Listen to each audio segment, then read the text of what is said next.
Hello, everybody, and thank you for tuning in to Vistas and Voices. I'm your host, Tyler Garwood, and this week I sit down with Paul Schmidt, lecturer in management communications at the Ivey School of Business at the University of Western Ontario, as well as the manager, the Writing Support Center for the university. Paul has an amazing ability with language. He has been able to captivate the attention of me and many others through his care and thought that he puts in to the use of language and how to effectively communicate with other parties, other groups, and other stakeholders, which is all the more important these days in creating sound conservation policy and getting conservation to be successful. When I got to sit down with Paul, we talked about applicable, easy changes that you can make to your language that will allow you to communicate more easily. We discussed delivering successful messaging, what that looks like, and how to deliver a successful message, showing results and tangible solutions, behavioral change, the importance of listening and empathy when crafting a message, how that sounds to your audience and how it's received, as well as factual storytelling. Today's episode is not just about conservation. It's about telling a good story. It's about connecting with your audience. It's about sustainability and how to deliver a message that will get people to act. So if you are in a position of trying to find a message to deliver where people need to act, this podcast is going to be for you. You're going to find some bit of valuable wisdom in it. Paul is fantastic. I had a great conversation with him, and I hope you're able to take something away and craft some beautiful messages and deliver some amazing content with any sort of hint that you get from this. So once again, thank you for listening to Vistas and Voices. If you do enjoy the show, don't forget to rate and subscribe. I'd really appreciate it. It'll help the audience grow, and it'll help spread our message of conservation and its importance within Canada and the broader world. And I think that is a lovely thing to do. So without further ado, I present to you Paul Schmidt. All right, we are recording. Paul, thank you so much for being here and being the 9th guest on the podcast. It's getting up there from when I saw you last, which has been awesome. I'm really excited to talk with you today because you gave a 2-day workshop on professional writing and the impact of voice and how to best utilize grammar, words, and really present yourself with the best foot forward on paper. And it was just a captivating 2 days. I did not expect it at all to have a 2-day workshop that was going to be that stuck with me so well. And you just did an amazing job. And so I wanted to have you on the podcast and talk more about how to properly use voice and sustainability and conservation, some things that you've seen over the years, and just to get your general take on it. Well, first of all, my pleasure, Tyler. It's great meeting with you. It's great to see you again. And I'd also like to thank you for being such a curious student. And I think that's incredibly important these days, is to care and to be curious. And you certainly exhibited curiosity over those 2 days. So thank you.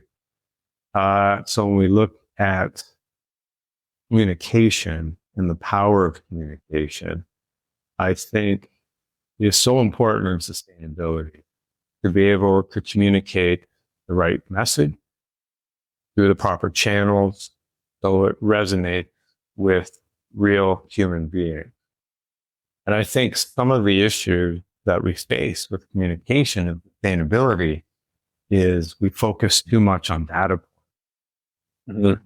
And those data points are incredibly important and they need to be disseminated. However, if you want to create a sticky message with people, if you want to actually elicit change, we do need to incorporate emotion with logic. So empiricism is great. We need that. And that should be part of our messaging. But we need to repackage it. So there is that emotional quotient, because logic makes people think, but emotion makes people. And I think we're sometimes devoid of emotion when we're crafting these sustainability methods. So that's one aspect of, problematic communication within sustainability. I think another issue here is simply defining what is sustainability. Yeah. So if I ask you, Tyler, what is sustainability to you? Right? This is your area of expertise, but your definition could differ from many other people's definition, and they may be experts. Absolutely. So if I asked you, what would your definition be? It's I would say the most iterated definition of using resources in a manner which allows future generations to use those same resources. And I would argue that's a profound definition. Now, would a CEO of a company use that exact definition for sustainability? Probably not. And I think that's one of the issues, is it's such a malleable definition that people can use it for their own gain. Mm-hmm. And so defining definition, or defining what sustainability means to people, because it differs amongst different populations, it's very difficult to craft messaging that will resonate with everyone. Yeah. Right? So that to me is an issue, and one that I don't think is easily resolvable, because we do have these competing narratives about sustainability, right? We have the 3 Ps, as you know, right? And when you have profit juxtaposed with people and planet, there are discrepancies that will arise, and incontinuity. And I think that's a particular issue. The definition is so expansive that sometimes messages, when they're crafted, just simply don't fit.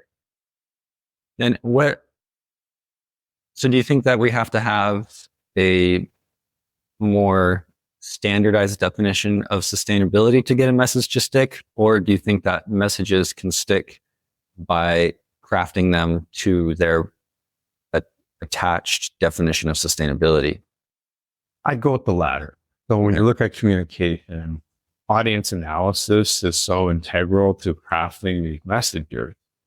And you're never going to appeal to every single segment of society, because the genie's out of the bottle. The definitions have already been created, and they're all these disparate definitions. So if we try a one-size-fits-all model for everyone, it simply doesn't work. Like with all communication, right? Say, for example, I'm working at the Writing Support Center here at Western. If I'm crafting a message for an undergraduate student, it's going to be very different than the one I craft for a graduate, because everyone has different needs, different wants. And that's the important part of communication, is figuring out what message will stick with different segments of the population. So in certain circles, yeah, you want to be ideological. And in other circles, you may want to be pragmatic, or maybe you want to morph both messages. So, for example, if you're looking at sustainability, one way I think our society could change is to have fewer children. Mm-hmm. There's such a huge carbon footprint that we create when we have more children. But how are you going to appeal to a population solely through ideological means? Like, you could appeal for the sake of the world itself and future generations, we should have fewer children. But that message may not resonate with people. So perhaps you also have to look at the pragmatic element and say to people, well, the average individual, the average child costs you probably around $320,000 from infancy to being 18 years old. Mm. You multiply that by 3, and now you've just made $1 million investment. Is it worth it? Yeah. Right? So there are different messages you could create to try and make people act. But I think in sustainability, if we rely solely on the ideological, like for the betterment of society, please do this, it won't work. Mm-hmm. Which I think is hard, because I agree. I find that I lean towards delivering those messages, like for the betterment of the world, like we should conserve more land, or we should use a more eco-friendly product. And then you put that message out there, you talk to people, and it just doesn't stick. They don't seem very receptive to it. And it's flattening, it flattens the person or me delivering the message. Like, why don't these people care? And it's maybe not that they don't care, but it's maybe that I'm delivering the wrong delivering the message in the wrong way. And so it's a challenge to, it's more work than putting your message out there. It's looking into your audience and, I guess, being in their shoes, and like, how would they receive that message? Well, that's a very good point, because I think communication is all about empathy. And you do need to reach across the aisles when it comes to the sustainability message, because I think everyone does care, but different degrees. So they may not care as much as you. And that empathy piece is so important. And that's where pragmatics may come into play too, is that, hey, sustainability is profitable. So let's focus on that P with that particular community.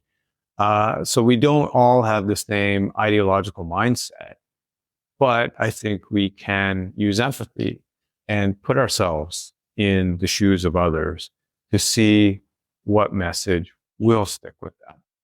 That's all. But it is a challenge. It really is. And sometimes you may feel that your voice isn't being heard, and it can be very, very discouraging at times. No question. Yeah. I think you have to put in the work, because I don't think anyone gets their first sustainability message out there and it resonates really well, and everyone's like, that is great. Like, we should definitely do that. I think you have to get shot down more than you successfully deliver a message. I think so. And I think people want to make changes for the betterment of the world. However, in this era, there's such distrust too. Yeah. So I think a lot of Canadians, they put the onus on corporations. So they think, well, sustainability, it's my concern to a very small degree, but really it's corporations that need to make the change. But going back to the definition of sustainability and transparent communication too, it's, okay, I want to make a change, but why should I spend more money on a more sustainably crafted product when I don't really trust that it is sustainable? Greenwashing. Yeah, and greenwashing is a huge problem. And from a corporation's point of view, it's also a problem, because maybe they are trying to make positive changes in earnest, but they're also being accused of greenwashing. So you have distrust from both communication groups, and that is very problematic. So going back to the question of standardization, I don't know, maybe the message doesn't necessarily have to be standardized as to what sustainability means, but maybe there needs to be a level of standardization within corporation about, okay, this is how we need to communicate our sustainability effort. Which is the frameworks, the reporting frameworks, which there are also several now. There's not, there's, let's see, SBTI, I don't know the other ones off the top of my head. I should. However, there's also you can report on these different frameworks, which each kind of highlight different factors of sustainability. Mhm. And so you can kind of skirt your way around. If you lack in one area, you'd be like, we're not going to participate in this framework. However, we will participate in this one because we will look better. We'll get like a higher score. And so then you get this array of frameworks that will kind of tailor to a different company and what they do. And you can make a company that's not so good look well. And then we're just kind of in this, it's like a tertiary scale of saying we're sustainable. You getting distrust of a different framework. You're like, I don't trust this framework because X.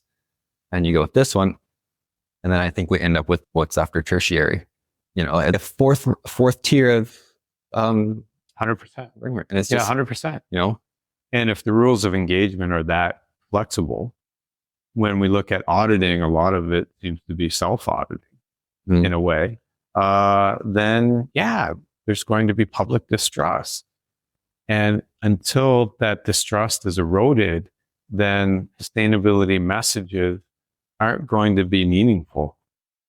So I think from that point of view, we need to make greater changes. If you want behavioral change, then that trust factor needs to grow. Because again, people want to change. I think they do. And we can change people's behavior for sure. Like I look at the green bin program in London, years overdue. Yeah. But I think people are adhering to that program and it's been a grand success. From what I've seen anecdotally, I don't have any empirical evidence to show that it's great, but it seemingly is really, really a great change. So people can change their behavior. And I think they want to change their behavior, but until that trust factor changes, then I think substantive change won't occur. Because people will just say, well, corporations need to change. What can I do? And I think part of the messaging needs to be embedded in feasibility. So if you look at what people can do, show us tangibly, okay, you can do this, and then show us the repercussion. If you change your behavior in this manner, this will happen in the future. You will, like, I really like when you use you go to a water fountain and it will say, you have now, you fill up your water bottle. Yeah. And it will say, you have whatever, saved the planet, or you now, I can't remember exactly what it said. You know what I mean? Yeah. We saved like 3,000 plastic water bottles because you used a reusable. Yeah. And I think that's such a great message. Mm-hmm. And it's made me want to not buy water bottles, right? Yeah. So plastic water bottles. So I think that type of messaging, that positive messaging, is really important too in sustainability. I think positivity is great because, let's face it, the world's on fire and we're facing dire circumstances. And a lot of people, when they're facing dire circumstances, have a tendency to put the blanket over their head and not want to hear that messaging. And sometimes when you look at sustainability messages, they're not first and foremost on the news, right? Because people don't want to hear that message. But if we not spin it, but if we focus on some of the positive changes that have taken place, people may be more apt to listen, first of all, and that's the first step. We got to get people to actually listen to the message before you can make change. So I think, embedding more storytelling into sustainability messaging, more positivity would go a long way. And I am seeing that. I do see more positive stories being told. But again, if you need to couple that positive message also with some dire news, because it's urgent and you have to focus on that urgency too. Yeah. It's a fine balance, because you can say the world is, if we reach 2.5 degrees Celsius, the world's going to be totally out of control. People are like, the global climate is going to be 2.5 degrees hotter. I don't know what to do about that. But if you can say, if you ride your bike to work, you ride your bike 100 kilometers a year to work, that saves this much CO2. And if everyone did that, it's this much CO2. And ultimately that's contributing to the reduction in our capacity to reach 2.5 degrees. Absolutely. And if you make solution easy for people too, for example, getting back to the green bin program. Yeah. Here's your green bin. You don't have to go to the store and buy it. Here it is. We'll deliver it to your door with instruction. Mm-hmm. Very easy. Okay. I can do that. Yeah. I can do that. And if you give people the opportunity to make even incremental change, that incremental change makes a difference over time. But if you overwhelm them with, okay, here's what's happening, we have to make this monumental change, then people are overwhelmed and they are paralyzed. Yeah. Very tough to think that there's a need for so much to change. And I think people, like you said, put a blanket on and are severely overwhelmed with trying to make changes for the betterment. Because there's too much and you feel overwhelmed and you're just like, I'm going to do my thing. Put on the blinders. You don't know how. There's so much that can be done, which is difficult to learn about, whether it's or expensive, And then, cost is another big thing because sustainability isn't necessarily the cheapest option. No, and no, so it isn't. No, that's a huge factor. You look at, say, sustainable clothing. Expensive. Very expensive. It's expensive to buy Canadian-made garment. It's incredibly expensive. It is, and most people simply can't afford it. So, how do we together help reduce these costs? It's a key question and a difficult one to answer, of course. But the more sustainability experts like yourself educate, the more they have podcasts and, hopefully people listen to these podcasts. But the more you show the deliverable, the more you show, hey, there's something tangible you could do. And that's key, to go from abstract theorizing to concrete solutions that are manageable. The more we can do that, the more people, I think, would be apt to make those changes. Again, I strongly believe that behavioral change can happen, right? You introduce a new technology, right? People, they grab onto the technology and behavior changes, right? So it's possible if they see the benefit. And I think it's about informing people about what those benefits are, and they'll make changes. But I just don't think a lot of people truly understand. They don't understand some of the sustainability stories. They don't, as we discussed, they may not understand what a definition means. And they also may not understand the repercussion of their action. So it is about education, and it's about channel too. It's about, okay, who do we reach and when do we reach them? Like maybe we need to revamp the elementary school curriculum even more. Yeah. Right? And craft messages not only for scholars, right? So, and that's one of the big problems, is a lot of the messaging seems to be written by scholars for scholars. And, we have to look at, that knowledge mobilization piece. And how are you going to take these inherently difficult messages and craft them so they're understood by the general public too? Yeah. And that's where I mentioned before, storytelling is so important, because I think the sustainability message needs to be a blending of the sciences and the art. And I think you need those data points, of course, because people need to trust what you're saying. And you have that empirical evidence to show that the science is there, that, sustainability is a huge issue. But then you also can't inundate your audience with fact after fact and figure after figure, all those data points. You do have to personalize. so people can see themselves within that sustainability story. What do you think would be the best format to personalize a sustainability story is?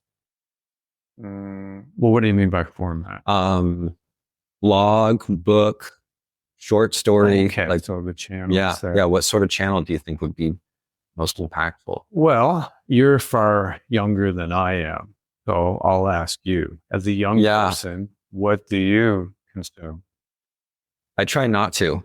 Honestly, like we've had way too much phone time. I just discovered last week, you put in 2 hours a day on your phone, that's 30 days a year.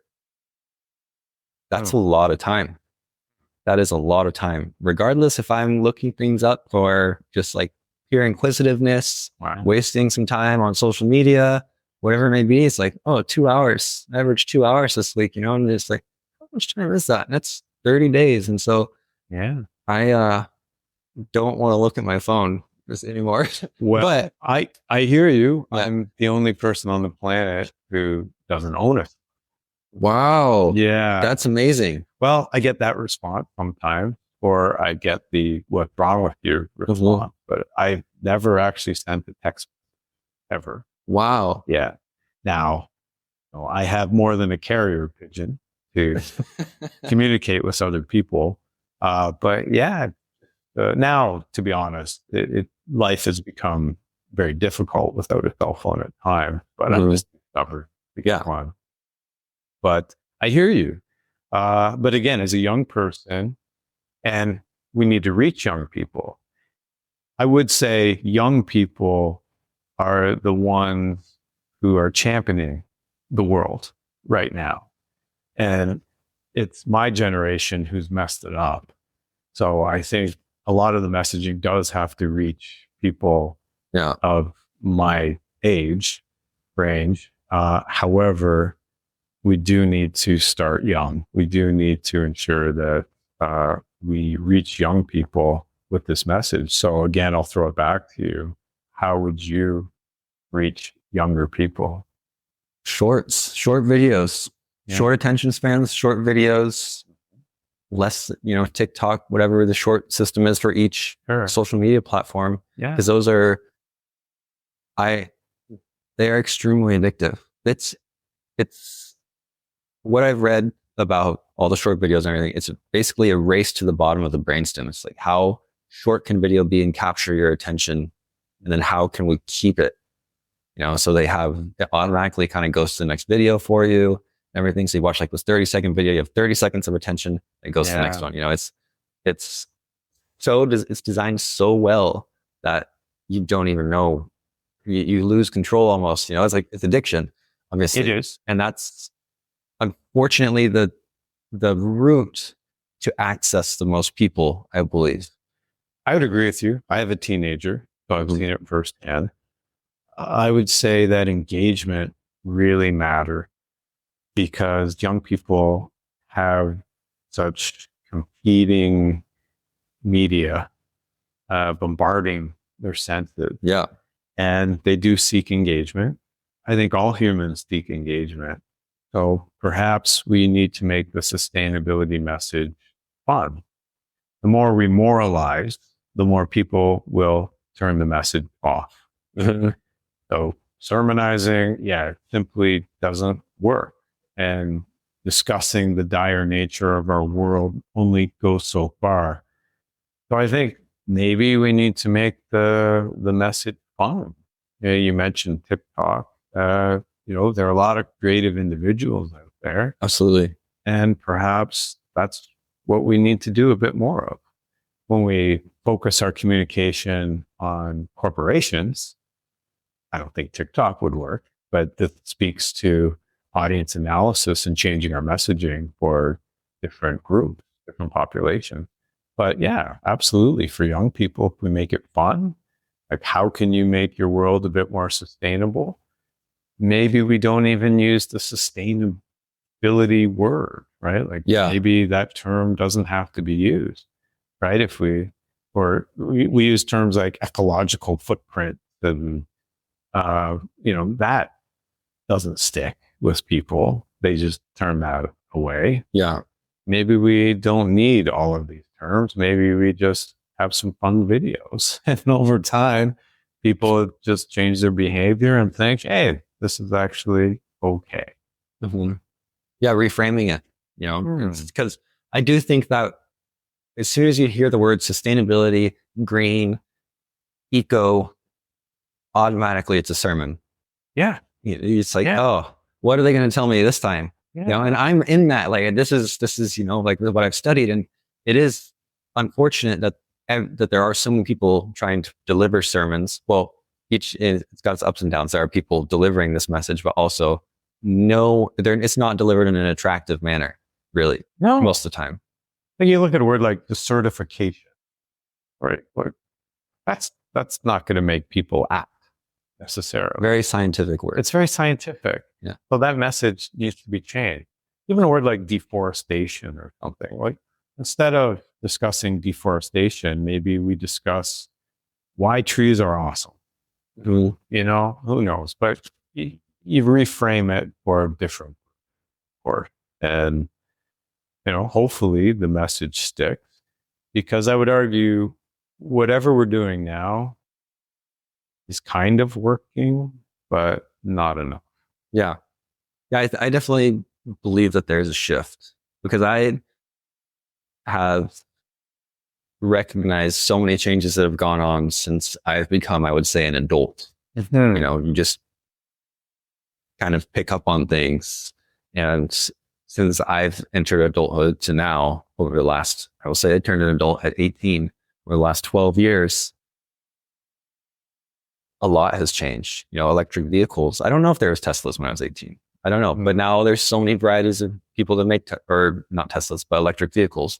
And not to say that those are the save all be all, but it is a step in the right direction. There's funding opportunities through government and provinces for keeping your land intact. And so people are being incentivized to keep nature, to use more sustainable products. There's heat pumps have rebates, windows have rebates.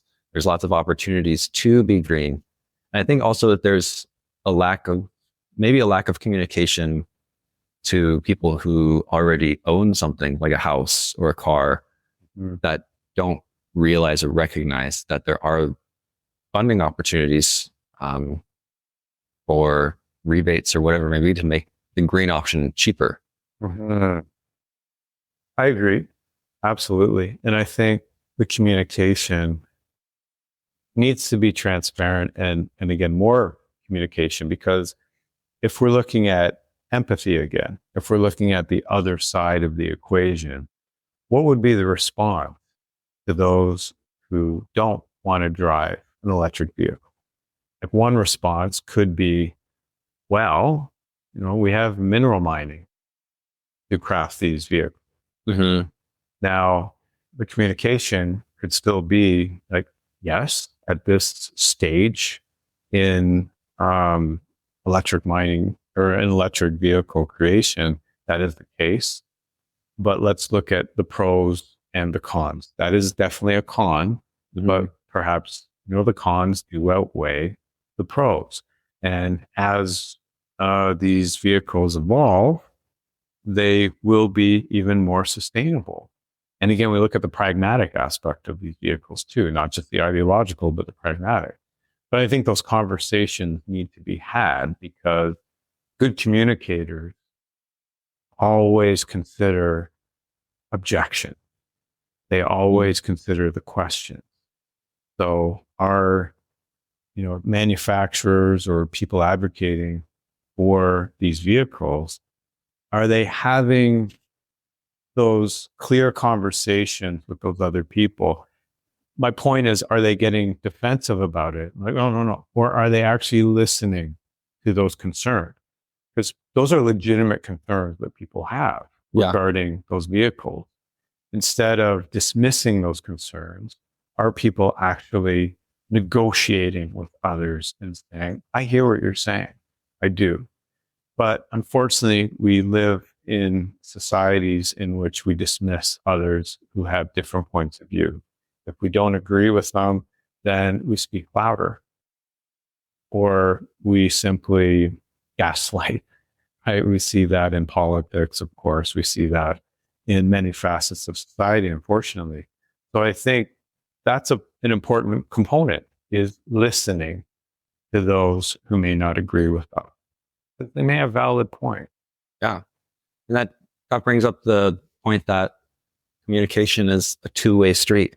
So listening, you can deliver the best message, but if they're not willing to listen, it doesn't really do anything. Absolutely. Yeah.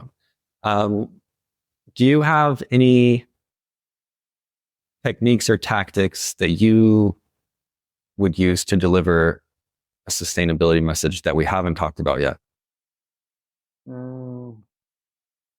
Well, I would say the storytelling piece is important. We've alluded to it. We did discuss, but I would say when it comes to storytelling, too, the piece we talked about personalizing the story, but crafting stories with vivid imagery, like looking at engagement, but painting a picture for people, imagining not just the negative world, because we have a tendency to focus on, okay, if we don't do something right now, we're going to live in a apocalyptic society. And that scares people, but it's not scaring them to act necessarily. So I do think that if we, perhaps weave different story too, that imagine the world if we implement whatever we're recommending. In business, we might call that, planting our stake, right? So again, what's at stake? If you don't implement this recommendation, okay, it's very dire, but what happens if you do? And, painting that positive picture where people can actually visualize what a futuristic society could look like, and people do like that. So, a matter of just focusing on storytelling that is engaging, provides the imagery that's vivid, personalizing the story so people can see themselves in the story, and maybe not focusing again on some of those numbers. I don't know if that's necessarily different than what we're talking about, but just a more involved explanation of what I meant. Yeah. Because I do think stories they resonate with people. They stick. Life is about accumulating stories, really.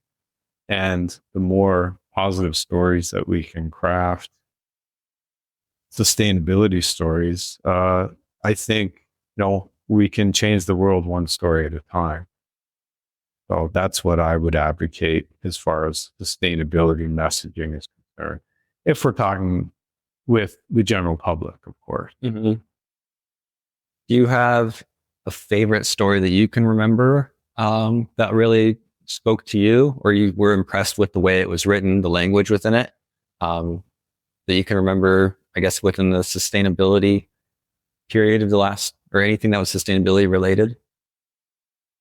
I can't necessarily say that there's one definitive story, but I have read stories about, say, coho salmon. And I'll be honest with you, I didn't ever think about coho salmon before. But someone wrote a story about coho salmon from the perspective of the salmon itself. And I thought it was intriguing, and it made me care about the plight of this fish.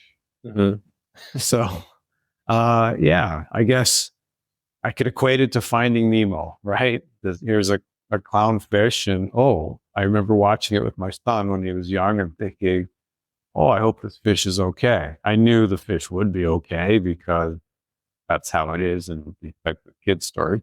But yeah, I think, maybe Disneyfying our storytelling, it could be effective. So that's just one example that stood out of an article I read fairly recently.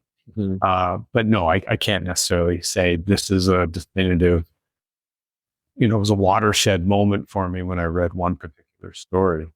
But I am seeing more creative stories in sustainability. And I think that creativity is an important piece, just having stories that differentiate from other stories. Yeah. I think the sustainability playbook of story plots is very well used, and to see them reimagined is very useful because, I mean, like you said, it's a coho salmon. For one, fish are not very relatable like mammals are, right? They don't have like the big eyes, and like you never see a baby salmon. Maybe some people do, and they're like, "Oh, this is so cute." I mean, like you see a baby puppy, and everyone is on a puppy, That's true. Yeah, and so to craft a story about a species in which people don't have that kind of care, and then you care about it, right, is extra special. And it's not the fact that we're in the sixth extinction and 40% of species have gone extinct in the last 100 years, or some crazy number. If people read that and they were just like, wow, that's crazy. But of those 40% of species, how many have people seen? Because here in London, we see lots of, I would maybe say like more urban species, rabbits, raccoons, coyotes, carter. Like we see the same small cohort of species, but in the broader scope of species, there are areas which are being degraded that we don't notice, and like no one cares about them, right? There's like little tiny frogs that no one knows about, but needs to have its habitat protected. But there's bears, which everyone's like, oh, protect the bears, which is why conservation industry uses those, what's it called? Something megafauna. But they use the bears, the wolves, caribou, the very charismatic megafauna. And that's how they receive their funding. But all the funding they receive doesn't necessarily go to that species. They can be distributed to lesser known, lesser cared about species. Yeah, it's like having the panda, the World Wildlife, right? Pandas are cute. People like pandas. So yeah, I think any creature could be cutified. You look at the baby shark, right? And the phenomenal baby shark. I mean, I don't look at a great white shark and think, wow, what a cute animal, right? So it is possible. It's interesting what you said too, because that is an example of blending the empirical evidence, because that's a staggering statistic, right? When you say about all the depleted species, right? All of these species are at risk or unfortunately are extinct, and that's happened over the course of just a few decades. That's a staggering statistic. Then you couple that with megafauna, right? Or cute species or whatnot, and explain the importance of some of these species. Then, yeah, that's a very good way of blending the art and science too, I think. But yeah, it is possible for sure. I also look at, my son's favorite book growing up was The Lorax. Yes. And, why did that message resonate with him so profoundly? Like, my son really cares about sustainability issues, but, that is an example of crafting a message for young people that's engaging, colorful, vivid, right? It's that vivid imagery piece again, and poignant. And I think it's possible. I think we can do it for kids and we can do it for adults too. That's amazing. I really hope so. I try and craft good stories. Thanks to your workshop, I'm a little bit better. I wouldn't say that they're reaching people yet. So a lot to work on. Well, okay. Yeah. And we also have to understand our areas of expertise. So if you are a scientist within the realm of sustainability, why not reach out to others who may be expert storytellers or maybe cartoonists or, people within other realms, and partner, right? And work on, okay, how can I make these the sustainability stories for this particular audience, right? So it's about collaboration, partnership too. Yeah, that's a great idea. So I also find that the scientific side of people will say, don't do things as well. Like, don't do that because we have to save this species. People don't like being told not to do something. There's to reframe our language is so important in sustainability. Oh, that's an excellent point. People hate being told what to do. Again, I have a teenager. Yeah. I have firsthand knowledge about what works and what doesn't work. Mm-hmm. So that positive messaging really helps.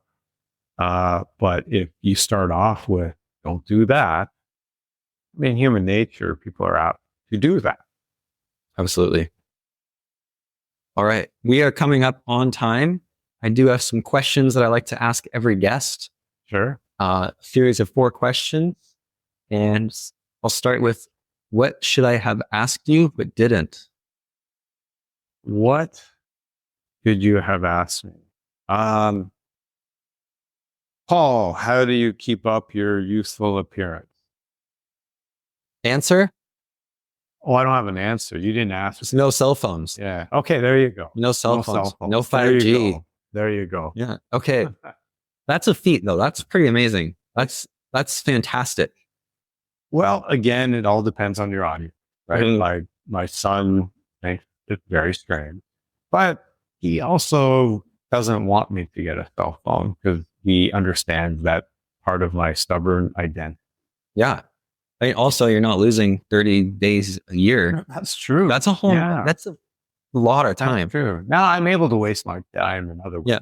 So it all makes sense. How do you waste your time? How do I waste my time? Well, it depends what people would call a waste of time. I'm an avid comic book reader, so I love comic books. Now, I don't think it's a waste of time, but others may be. It's reading. Yeah, it is reading. So, yeah, I wouldn't say it's a waste of time. Okay, there you go. Next question. What does a successful future look like to you? A successful future. Well, I would say a successful future would be one in where people gauge success by being good people and not by monetary gain. That's really fantastic. Yeah, it's more, it's not, can't be bought. A good future can't. You don't have to have money to be successful. And that's a weird thing to even say, because you think of someone, it's like, oh, so and so is really successful, and you're like, oh, they have a lot of money. But to think of people who are successful that don't have a lot of money, not many people could name someone. I don't think. Perhaps that's just me, but I was raised by society, so I don't know. Well, success, like sustainability, is a hard word to define. Yeah, very true. Next time we can talk about successful sustainability. Okay, I'm making a motion blowing my mind right now. Yeah. Okay. What gives you hope? What gives you hope? Granted, I am feeling a little cynical these days, but I'm going to give a cliched answer. As an educator, I think what gives me hope are the passions of young people. If we're looking at sustainability or just other topics, really, I do think seeing curious students like yourself gives me hope. People who are passionate to make change, they want to be agents of change. Youthful exuberance, it gives me hope. Okay. Well, thank you for that. And I think that there are a lot of actors of change. Being here for the MES program, I felt like there were a significant amount of people within our program who took the program to become actors of change and not to just fulfill a requirement in their life path. Yeah, I would agree. So it was really great energy to be in that course. Agreed. And last question, you have any resources you'd like to share where people can learn more about anything we've talked about today? I think the resources would be people, right? So the resources may be the older generation. I think we need wisdom. And I think sometimes we forget that people who have lived longer may have do have more experiences and may have some wisdom to share. I would also say talk to people outside of your own circles. So we cocoon ourselves with people who are like-minded individuals. Maybe reach across that aisle and learn from other people who don't perhaps have your ideology. Learn, see what makes them, right? Talk to people from other walks of life too, right? And don't just assume that you have the right answers, that your way of doing things is the right way, because maybe someone else has some really wonderful ideas.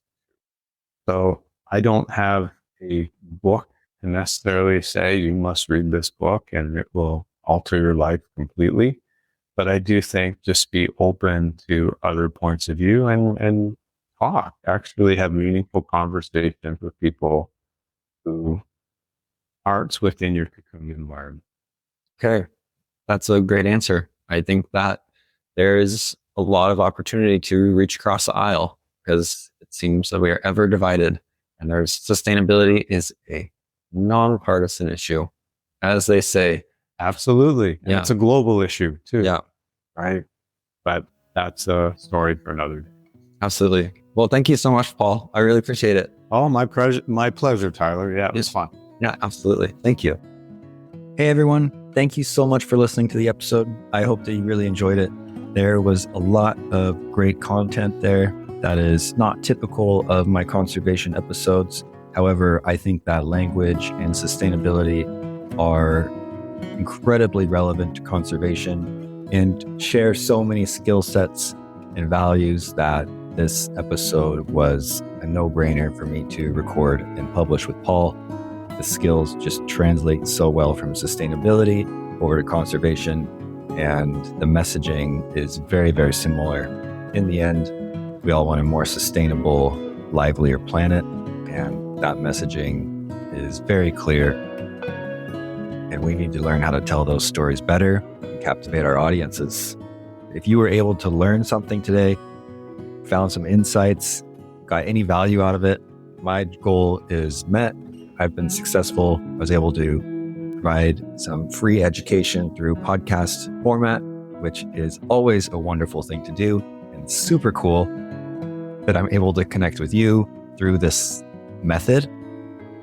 This podcast is a labor of love, my passion for conservation and sharing knowledge with you and spreading the message that conservation is interesting, multifaceted, and complex, but absolutely important, and how it's being done in Canada. Just trying to put a spotlight on that and share all of those values with you. So if you could take the time to rate it, subscribe, or share it. In fact, if you did all three, I would be floored. That would be fantastic.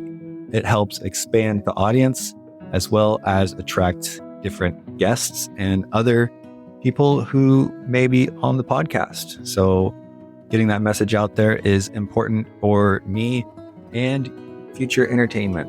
That would be a wonderful thing to do. I'd really appreciate it.